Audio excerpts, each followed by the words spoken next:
Hey everyone, welcome back to the Shatterproof Entrepreneur Podcast. I'm your host, Scott Reeb, and today is an extra special episode for me. We're not just talking business and leadership. In fact, we might talk very little business and leadership, but we're diving deep into the power of friendship, lifelong friendship, faith, and how both of these have shaped our path as entrepreneurs and leaders. And my guest today is someone I've had the privilege of knowing nearly my entire life, 45 years plus, Dean Briggs. Dean and I met as kids at Shepherd's Fold Ranch in Avon, Oklahoma, where we were campers, and then we were later on staff together. We've been through college, stood beside each other at weddings, and now all these years later, we're leading an event together in February in Atlanta, the Shatterproof Leadership Retreat. Dean's a seasoned leadership strategist. He's been a marketing officer, business owner, man of deep faith. He's helped companies and organizations redefine their strategy, but most of all, he's my best friend. And so I'm so excited to introduce you guys to him and bring you into our conversations. And so here we go. Dean, welcome to the show. Wow, Scott. You know what? That was a great introduction, and thank you for having me on. But I just want to come right back at you. I don't care about any of the first 10 sentences you said. I care about the fact that you and I are friends, and what a friendship it's been. Dear beyond words to me. And so we were talking before we started. We're gonna have a good time whether anyone else does. But I love you, man. This is great to be together. I love you too. And yeah, this show's for us. If you guys happen to enjoy it, wonderful. If not, we're going to have a good time. But yeah, seriously, I mean, it's we're 55 years old, and my recollection is that we were at camp together when we were 10. I can remember seeing photographs of us up around the pool and the basketball goal there at the pool. It was around age 9, 10. Yeah, so long time ago.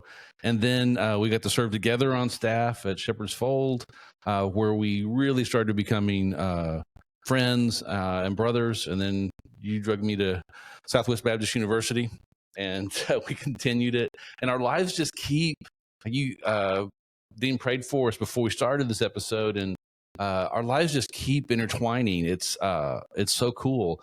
A lot of it's intentional, and we have tried to stay in touch, but there's just things that have just kind of happened along the way that just keep bringing us back.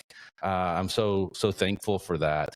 One of the examples of kind of what can happen in lifelong friendships, I guess, is that our boys are now lifelong friends. It's a weird deal. Dean has. I don't know how many kids you got. What, 8. Is there 8? Are there 8 of you guys? 8 children. 8. And how many grandkids now? Actually today or tomorrow, my daughter-in-law is giving birth to my 9th. Wow. And by February we'll have 11. In a 14-month period, I've had 5 come. We're in that period. 7 of them are. The 7th gets married in January, so there's only 1 more to get married. All of them are starting to have kids. It's awesome. It's a fun time, and I've only got 2 boys. You guys have heard me talk about that before. Jake's married to Marissa. Not only two. Any number of kids, right? And then when you add boy to the mix. No, but when you compare them to what you had to raise, I only had 2. And I'm almost done. Luke's get married in December, and then he'll be off the payroll, at least my personal payroll. He works for me too, so he's the gift that keeps on giving. Luke made this happen. He's done a great job for us. But our boys have intertwined too at Shepherd's Fold Ranch. We would drop them off at camp, and 2 of our boys, both of them Jake's, ended up becoming best friends at camp, and they didn't realize when they met each other that we were brothers. They had no idea until toward the end of the week, and they're still connected. They both went to they ended up going to ORU together, and then now my Jake's in Colorado Springs, and yours is trying to get there. And mine's trying to move back. And then you have another son already there. Right. So it's like life. And that's actually where I am right now. I'm here in Colorado Springs. Very good. So, yeah. I'll be there next weekend. Ah, So it's like it just keeps coming back around, which is it's providential. The Lord put us together all those years ago, and then keeps bringing us back together. And I don't know for sure what all the purposes are. It's been it's I can't imagine having gone through life not having you as a friend and in my corner. It's been phenomenal, but now we're going into this new kind of chapter of life where you're a grandparent. We're both doing kind of consulting businesses and growing groups or cohorts, and now we're going to start doing some of that together, which we've talked about for years. I can remember sitting with you in Tulsa, and we were with Clay at an Irish restaurant. yeah, an Irish pub there. Yeah. Yeah, and I had this crazy idea of the access plan, and I needed a coach. And Clay was telling us about this coach he was working with, and I think that he'd even worked with BRB some, and so you had some experience with him. And I ended up hiring Clay Clark, and now a great deal of my success over the last 12 years has been because I worked with Clay Clark. Again, we were Dean's right in the middle of whenever good things happen to me, Dean's in the middle of it.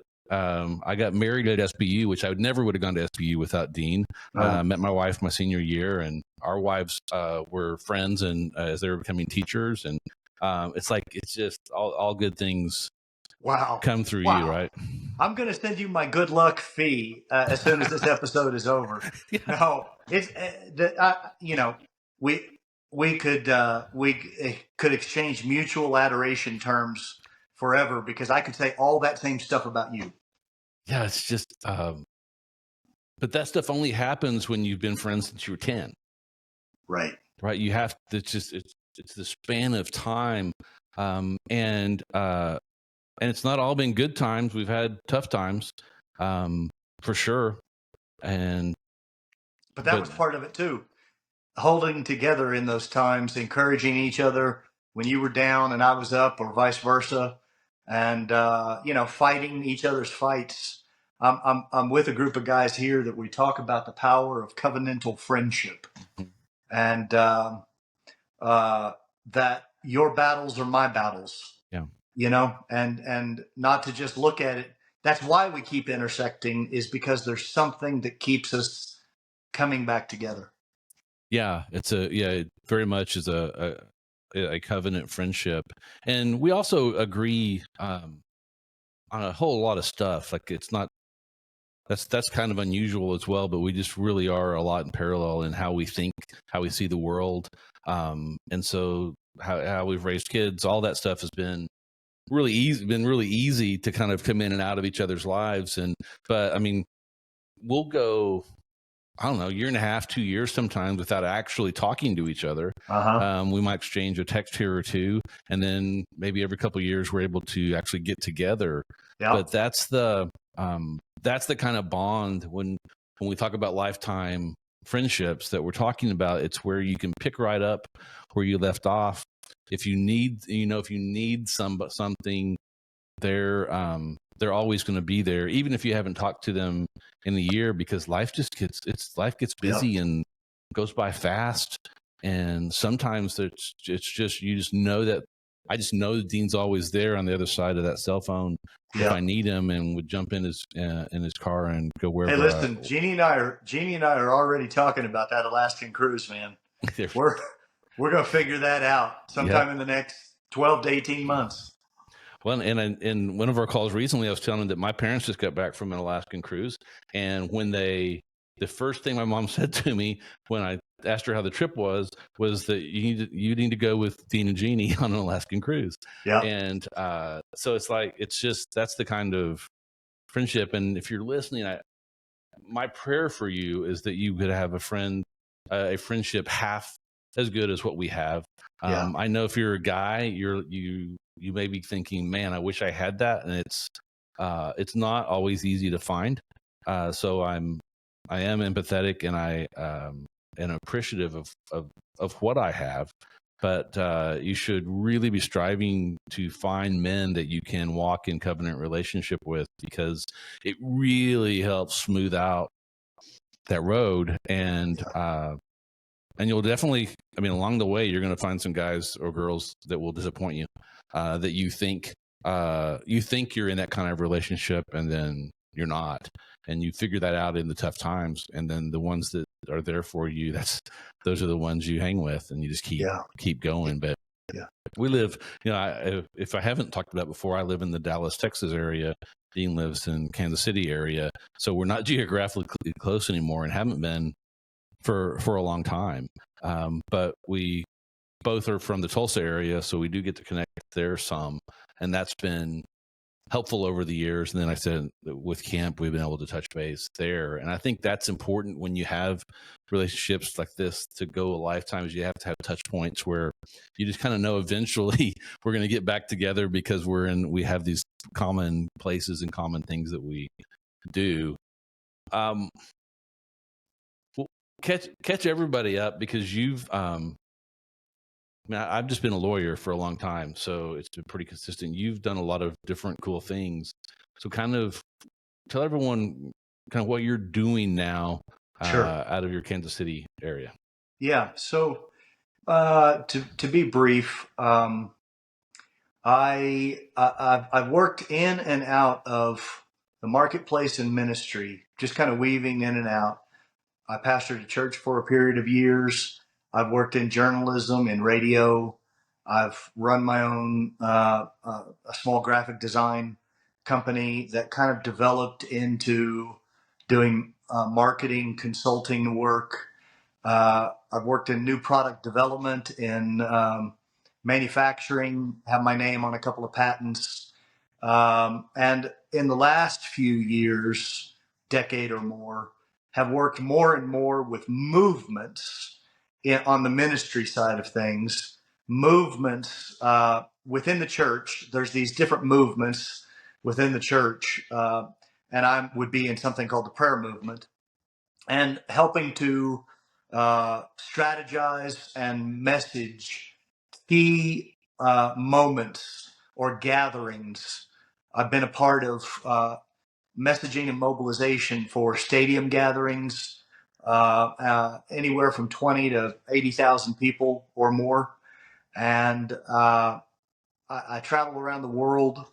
I'm an author, and so I have certain kinds of messages that are dear to my heart as a believer, and I travel and teach and preach on those. But then I also often find myself working with business leaders or marketplace leaders in terms of how to better position themselves, disrupt what needs disruption, and seize the opportunities that disruption creates. Yeah, and I had in some notes as I was thinking about our time together, and disruption was part of it. You're a Steve Jobs guy. You mean in terms of his appeal to me? Yeah. Yeah. I think Steve Jobs, I mean, the guy had issues, right? We all do. But I don't think there's anyone that could be compared for the level of brilliance and industry disrupting power in the last 100 years as Steve Jobs. Yeah, because as I was putting together the Shatterproof Leadership Retreat that's coming up in February, my first thought was Steve Jobs.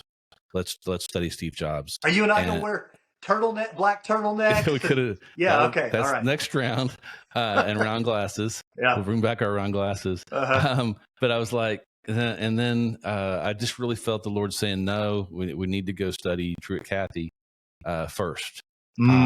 But when I think about you, I mean, I had an Apple growing up, but you had the first Mac I remember seeing. Yeah. Oh, I've been a Mac, never owned a PC. This is I don't know, I don't want to offend some of your audience, but yeah, we don't want to go too deep down the Mac PC road, but I started with a Mac and have had them ever since. Yeah, and Yeah, because you were an evangelist, and because you converted me pretty quickly. Yeah. And so my law firm there's been a PC or two in or out of it. Yeah. But as soon as I could afford to have Right. all Apple products, Right.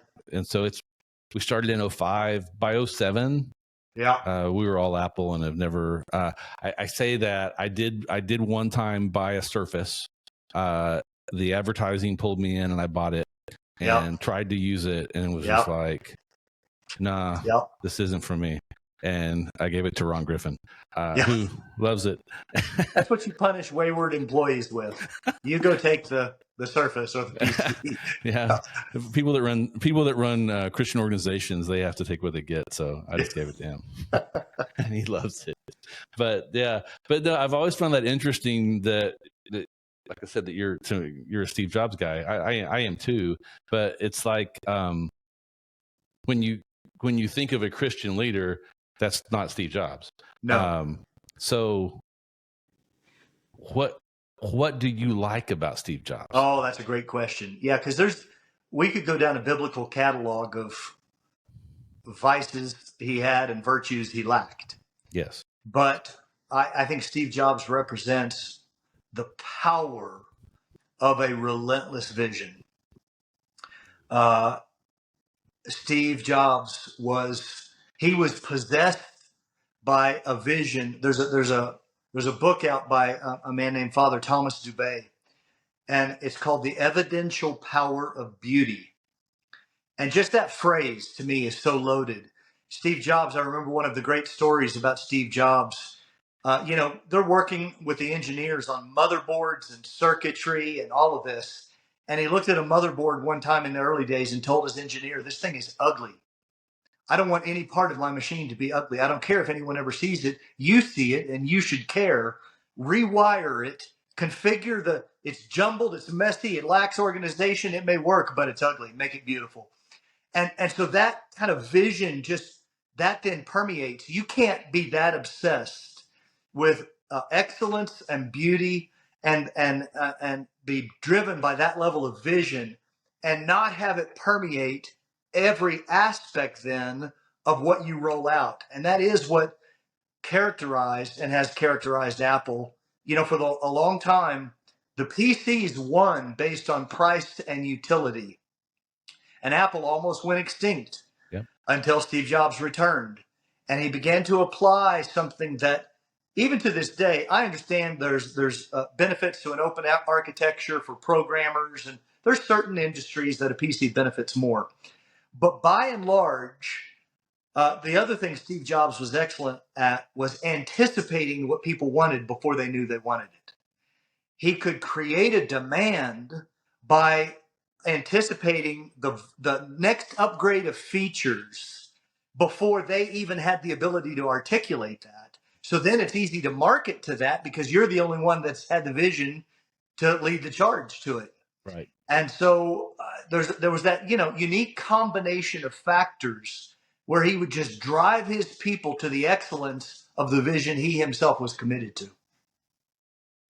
Yeah,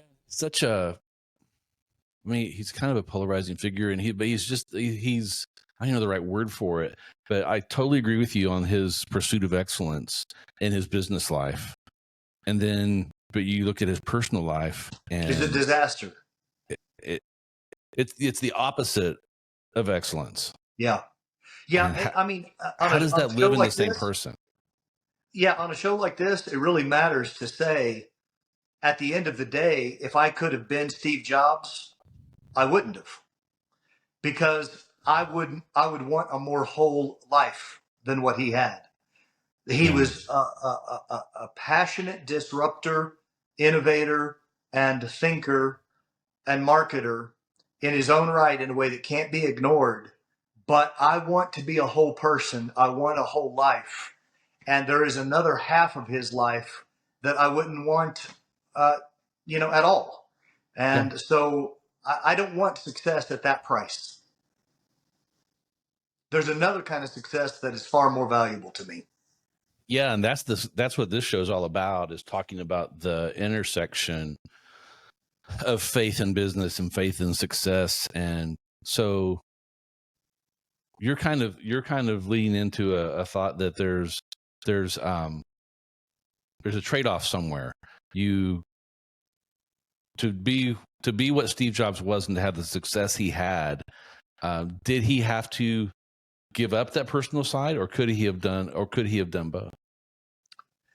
Yeah, that's a great question. Nobody can really answer that because he was a man of such high capacity, that it's hard to imagine he couldn't have figured out a different kind of balance and what a relationship with the Lord would have brought into his life to supply the checks and balances and cause him to reallocate, and in some respects be even more brilliant, perhaps. And yet, I do think, um, working 12 to 15-hour days that's not sustainable for a man committed to his family and a man committed to other qualities of life. Yeah. So how do you? I mean, because you are very excellent with whatever you're doing. So how have you? Because I don't think there is such a thing as balance. I think there's balancing. Yeah, that's good, Scott. So how have you been able to achieve that? And again, on the backdrop of you, with your story of combining two families to end up with 8 kids. I've seen that somewhere on TV once. I can't. And and running successful ministries and flying all over the world. How did you do it balancing that? Or maybe I should be asking Jeannie that question. Yeah, no, it's an interesting question. I think I've got to strike the right balance between a long answer and a short answer and a meaningful answer. I think first, I think different of my kids would answer that differently in terms of how well I succeeded. I know I made the choice early on. So when my wife passed away and I remarried and Jeannie and I married and she had 4 and I had 4, they were between the ages of 6 and 16. And so for the first 10 years of our marriage, I had gone through some major transitions in my own life. And I wasn't really in the position to do the level of travel that I am now. But we made the decision together, even if I do have those kind of opportunities, I'm going to stay closer to home. I'm going to focus on raising the kids. I'm going to sacrifice a number of opportunities. Whether they come to me or not, I'm going to sacrifice them if they come and focus on family. And then by the time the youngest 3 were in high school, I started to feel a degree of permission within myself because, once the last 3 boys are in high school, they're so busy with their sports and social life. There's times I'm gone, they don't know it anyway. And so I gave myself more permission beginning at that point, but it wasn't really till they were all out of the house that I really set about, on this present phase. However, and if we could talk about this for just a second, the interesting thing, because I want this to be an encouragement to the moms and dads out there that are wrestling with this question you asked. I think you said a profound thing. There's balancing, there's not balance. There's always going to be trade-offs. You cannot be super mom and super career woman. You can't. You can't be the global leader of a Fortune 500 company and perfectly balance everything that your kids need from you. You're going to have to make trade-offs. And those aren't perfect trade-offs. It may be a 50-50 season. It may be a 40-60 season. It may be an 80-20 season. And sometimes it's necessary for your kids as a training mechanism to see this is part of what a man has to do. This is part of what a business owner has to do.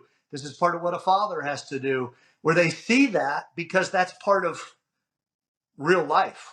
Yeah. Other times it's, no, I'm not going to do that because you need me more and I want you to know you're more important.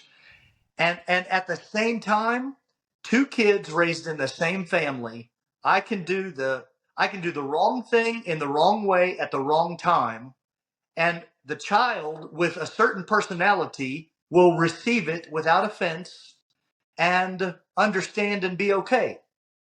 And conversely, I can do the right thing in the right way at the right time. And a child with a different personality will take offense and feel like they've been slighted. So, in that sense, they're abandon hope of ever doing this perfectly, because in the end, you've got to do what you are capable of doing. And then you apologize to your kids, you apologize to your spouse, and you keep going. Yeah. Don't pursue perfection, pursue excellence. Yeah. Hey there, it's Scott Reeb, cutting in for a quick moment. If you're enjoying the podcast and finding value in our discussions, you're going to love the Access Plan. It's designed for entrepreneurs like you, offering unlimited legal advice without the worry of high hourly fees. With the Access Plan, you can get the legal support you need at a flat monthly rate so you can focus on growing your business with confidence.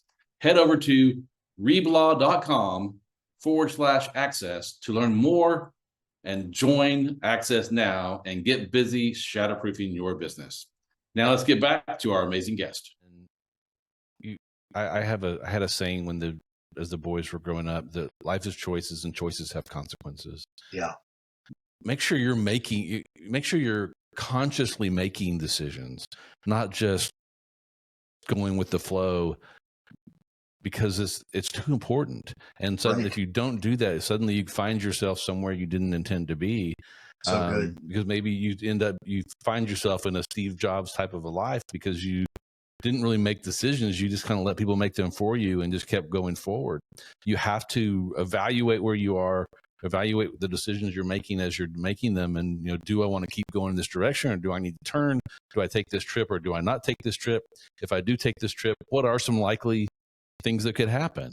And I think we have that obligation to, if you're a single person, I guess you don't. I mean, you can go do whatever you want to do as long as you and God are good with it. As long as you and God are good with it. Yeah, but they're mostly going to affect you. Once you get married, now your choices affect someone else. And so suddenly it's like, okay, I got to make sure I'm making wise choices.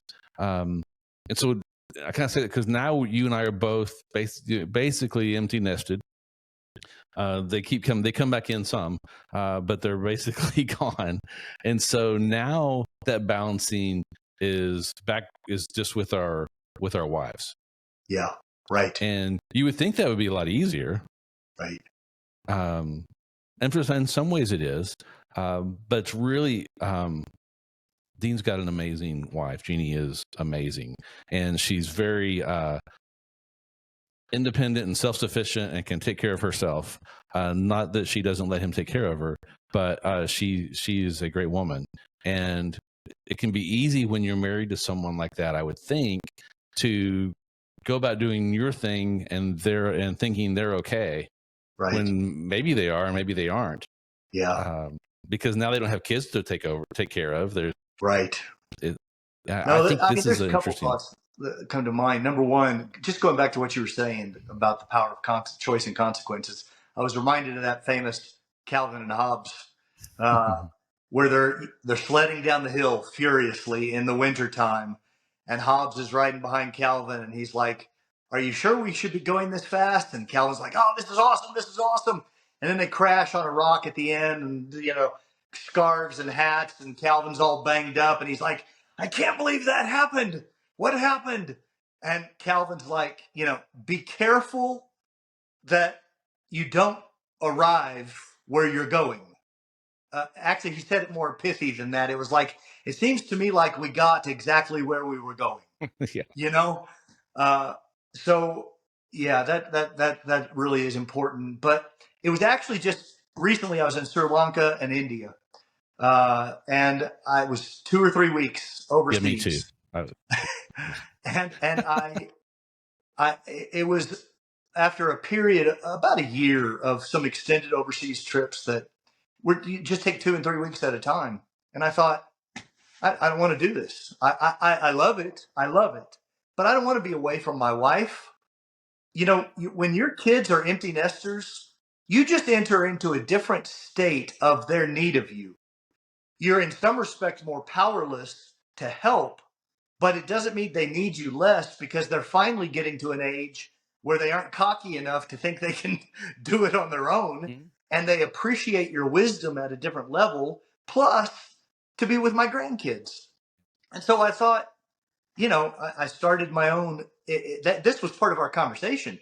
You're launching out on these training weekend encounters with your audience. And I'm doing the same thing with a leadership academy because I'm trying to figure out how to be present and how to impact a generation without having to just go around the world to do it.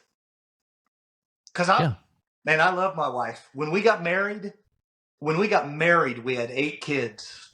The empty nest years for us are finally getting our honeymoon. Yeah. And I love that. Yeah. Because we had 7 years before kids. So we had no money, but we had lots of time. Right. You're at a sweet spot and deserve it. So 3 weeks. That's a long time to be away. Yeah. Just especially on those kind of destinations. Europe, you can do something meaningful in 3 to 5 to 7 days, but you go to very many points in Asia, and it's a 2-day flight there, just a 2-day to travel flight back. alone is yeah. And so by the time you're there, you're like, I want to make the most of this. So and our wives don't necessarily want to go all those places with us. No, my wife, when we travel, she wants it to be a vacation, not a working vacation. Yeah. So she's like, you line up the vacation, I'm in. Don't invite me to a working vacation. Because that's part of what you're saying. They have needs. And they're around us in a work context enough. I have a tendency to bring my work home with me. I'm trying to get better at that. And, they didn't get married to Scott the entrepreneur or Scott the lawyer or Scott the job. They didn't get married to a job. They got married to a man. And so I want to be that. And that takes you being intentional about that. And that's absolutely back to that balancing. Because if you're going to grow your training group, your cohorts, you're going to have to put focus on that and spend time doing that. If you don't, it won't grow. But at the same time, if you focused all on that, then your relationship with Jeannie would suffer. I can remember, when the boys were between 3 and 12, and that was when I formed this law firm. I was sometimes coaching 3 soccer teams at a time. Right. Which I loved every minute of that, and still sometimes kind of miss it. But I had a brand new law firm, and I would leave the firm 2-3 days a week at 3:30 to go coach. The worst possible timing for that when you're trying to grow a new law firm. Right. But I knew that the law firm would still be there when I got back, and I knew in 5 or 10 years that opportunity would be gone. Exactly. To coach them and spend that time with them. And so I would go do that, go home and eat dinner. And then I would often spend from 9 o'clock at night till 12:30 or 1 back at the office in downtown Denton with the doors locked, hoping no one came in and attacked me while they were asleep. Right. Because I had to make sure I was trying to balance it. The business for sure suffered from it. I could be a lot further along than I am now had I not done that, but I wouldn't have the relationship I have with my boys, or just the memories that I have from doing it. And then like Jake sent me a screenshot of an Instagram post the other day from one of the soccer players on our first team, and it was a picture of him at church with someone that he led to Christ. And then on the way, and we took him to church, and would never have known him had we not done soccer. And amazing. So it's like, like I said, life is choices, and choices have consequences. And sometimes you can see them right in front of you that if I do this is going to happen. But sometimes you can't see those ripples down from those, and so you just have to measure them up against the standard. And for you and I, that standard is the word. And so that makes it a little easier to make those choices, that we can actually read God's word and hear from him on what we're supposed to do. But you've got to take the time to do that. I was reading yesterday in Joshua 9, and he was getting ready to go into battle. And I mean, it wasn't just go over there and take that city. I mean, it was put this group 30 miles this number, this 30 miles this way, this number 30 miles this way. I mean, very detailed plans that the Lord downloaded to Joshua. And it just, I was like, wow. I kind of just think, that God's given me talent and giftings, and just go do it. And have to remember that, no, he may want to use my talents and giftings, but he may have some specific instructions on how he wants me to do it. Absolutely. That day. And so when you're making these decisions on like who you're going to have on your podcast, how's the conversation going to go? You have to take the time to seek that direction. And so if you're sitting on the other end of a computer or a phone or listening to this, I know you in your life and business, there's times where you've got to make decisions, and just remember that you're not in that alone, and try not to make even small decisions flippantly. And I'm preaching to the choir there, that God really does care about the small stuff, and sometimes he'll have something to say to you about them, and sometimes he won't. But if you don't ask, you won't know. So, as we're trying to integrate faith and business, that's the way you do that is spend time with him, spend time in the word, and just ask and have this continuing conversation about, how am I supposed to talk to this person? What am I supposed to do today? Give me direction, because he will, if you ask him, he will guide you. He will make your path clear. But I think so often in business, we just kind of say, hey, we got it. And then we just set about making our plans. Yes. I love it. All I can do is say yes. Yeah. Absolutely. I think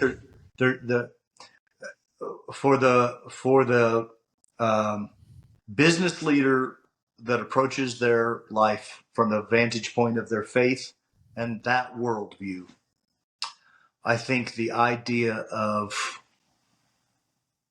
it ends up being sometimes quite fluid and intuitive, because when we're continually submitting our life to the Lord, he ends up working through us in ways that we don't always realize, like a thunderbolt out of heaven, because we've already surrendered our mind, our heart, our will. Sure. And so there's those nudges that are almost transparent. We think it's our idea, but it's really his. And that's a beautiful thought, that he would partner with us at that level. But sometimes we get so confident in just our thoughts that we forget we really need his thoughts. And so, in Proverbs, many are the plans of a man's heart, but the Lord directs his step. It's this idea of actually, it takes both. You want to have something in your heart and make plans towards it, and yet look for the path that he's going to put that on and how he's going to lead you.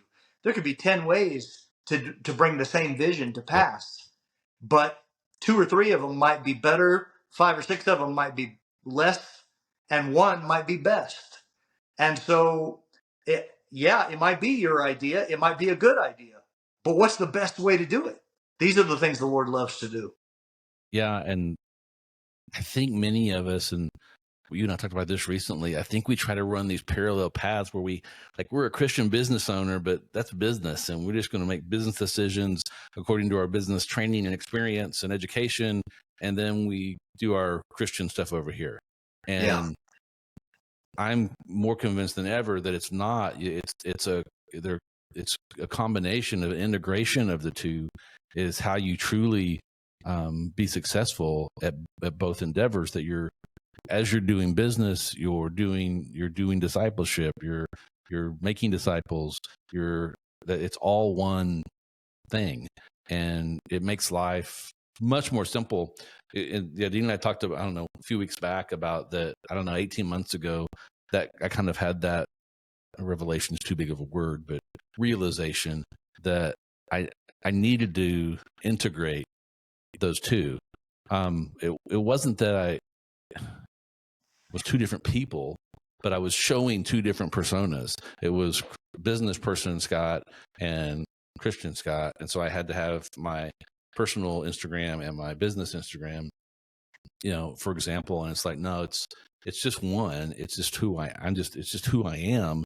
And as I've done that, life's been much easier, Right. for sure.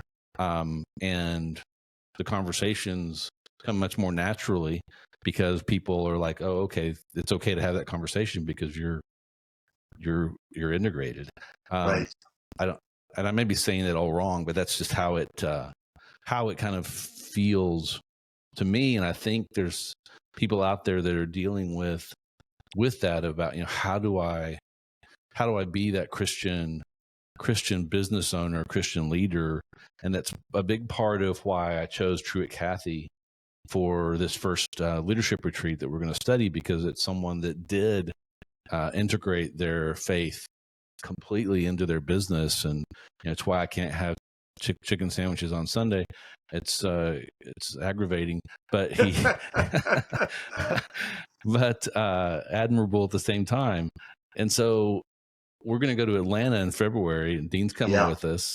We're going to go behind the scenes at Chick-fil-A and do a tour that Dean's had done before, and see, how they do things there. And then we're going to spend some time talking about some principles that Truett Cathy lived by and built that company by, and how we can apply those to our lives. And then Dean's going to share some special insights just from his journey and leadership, and we'll be able to do masterminding with the people that are there. We'll be there 3 days. It's February 26th, 27th, and 28th in Atlanta, Georgia. And so there'll be something in the show notes where if you want more information, you can get that. We'd love to see you there. But if you don't come, then Dean and I will just hang out and eat chicken sandwiches, and we'll still have a good time. That's right. But I think that we can learn a lot more if everyone would show up.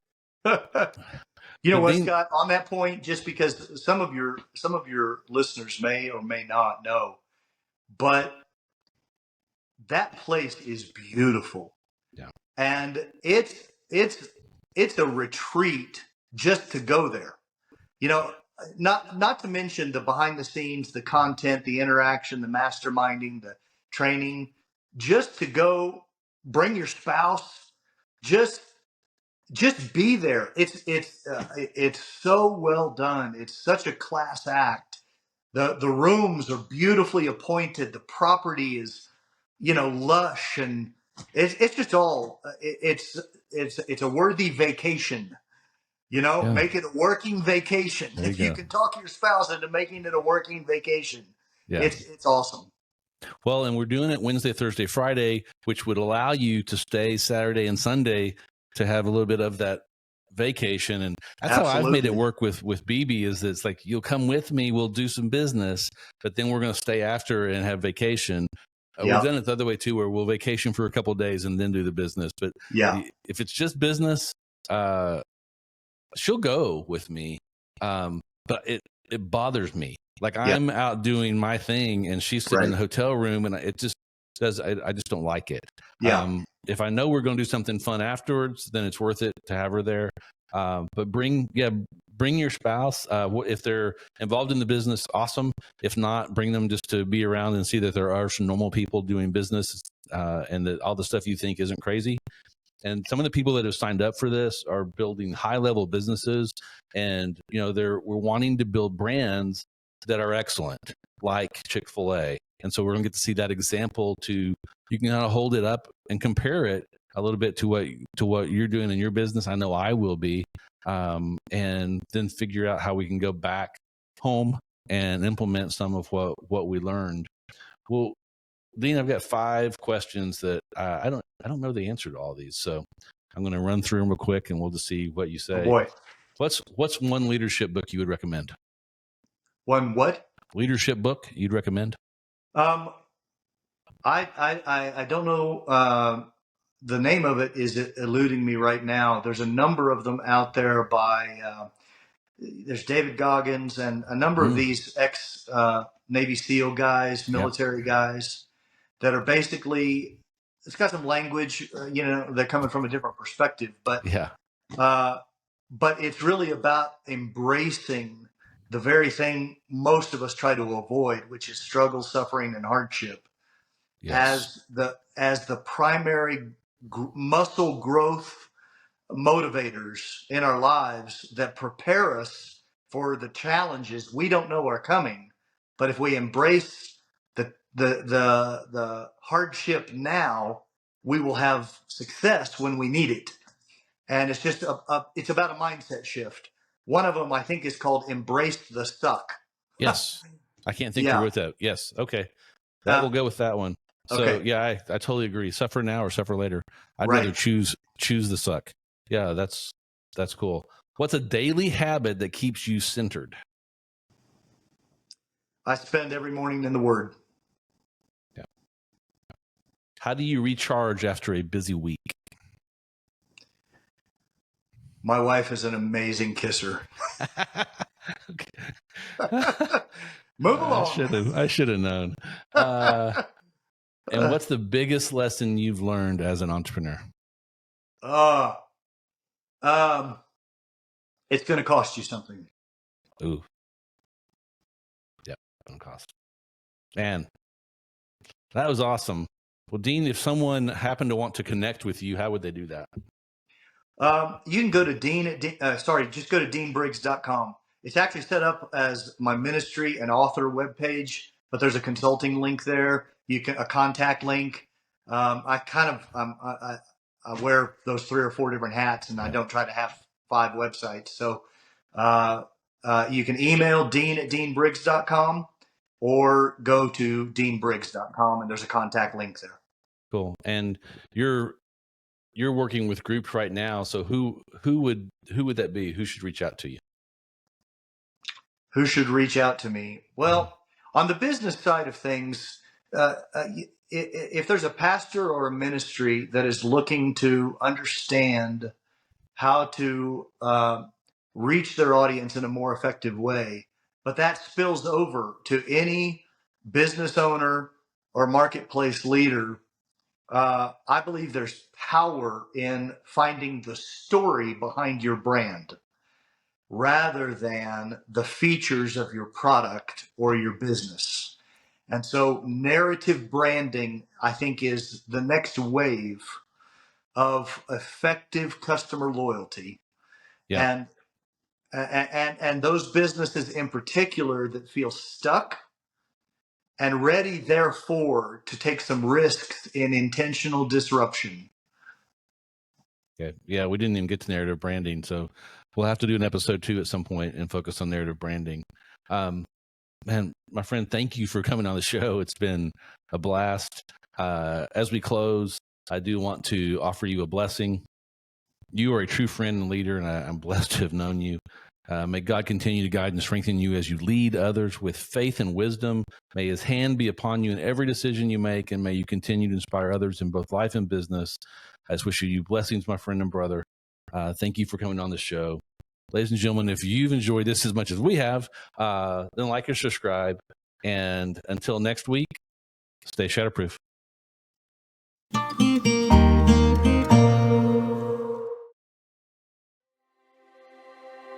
This podcast is for informational purposes only and should not be taken as professional advice. While I'm your host, Scott Reed, and a lawyer, I'm not your lawyer, and this podcast does not establish an attorney-client relationship. The views expressed by my guests are their own and not mine, and they may not even reflect the opinion of the Shatterproof Entrepreneur podcast. So we strive to provide valuable and accurate content, but we make no representations as to the accuracy, completeness, or suitability of any information to your particular situation, and won't be liable for any errors or omissions for the application of them. Always consult a professional or in the respective area that we've discussed before making any personal or business decisions.